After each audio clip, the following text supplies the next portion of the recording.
అన్ని మతాలను గౌరవిస్తానని సీజేఐ బిఆర్ గవాయ్ స్పష్టం చేశారు. విష్ణు విగ్రహ వివాదంపై క్లారిటీ ఇచ్చారు. తన వ్యాఖ్యలు తప్పుగా అర్థం చేసుకున్నారని అన్నారు. సోషల్ మీడియాలో తప్పుడు ప్రచారం జరుగుతోందని ఆయన చెప్పుకొచ్చారు. మధ్యప్రదేశ్లోని యునెస్కో ప్రపంచ వారసత్వ ఖజురహో ఆలయ సముదాయంలో 7 అడుగుల విష్ణువు విగ్రహం ధ్వంసమయ్యింది. ఈ విగ్రహాన్ని పునర్నిర్మించి తిరిగి ప్రతిష్ఠించాలని సంబంధిత అధికారులకు ఆదేశాలు ఇవ్వాలని సుప్రీంకోర్టులో ప్రజా ప్రయోజన వ్యాజ్యం దాఖలయ్యింది. ఈ పిటిషన్పై విచారణ చేపట్టేందుకు సుప్రీంకోర్టు నిరాకరించింది. విచారణ సందర్భంగా సీజేఐ బిఆర్ గవాయ్ కీలక వ్యాఖ్యలు చేశారు. ఇది ప్రజా ప్రయోజన వ్యాజ్యం కాదు, పబ్లిసిటీ ప్రయోజన వ్యాజ్యమని అసహనం వ్యక్తం చేశారాయన.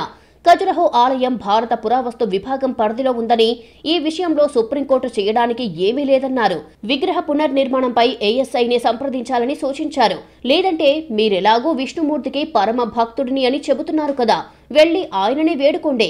శైవత్వానికి మీరు వ్యతిరేకులు కాకపోతే అదే ఖజురహో ఆలయంలో అతిపెద్ద శివలింగం ఉంది, అక్కడ కూడా మీరు దేవుణ్ణి విన్నవించుకోవచ్చని పిటిషనర్ను ఉద్దేశిస్తూ సీజేఐ గవాయ్ వ్యాఖ్యానించారు.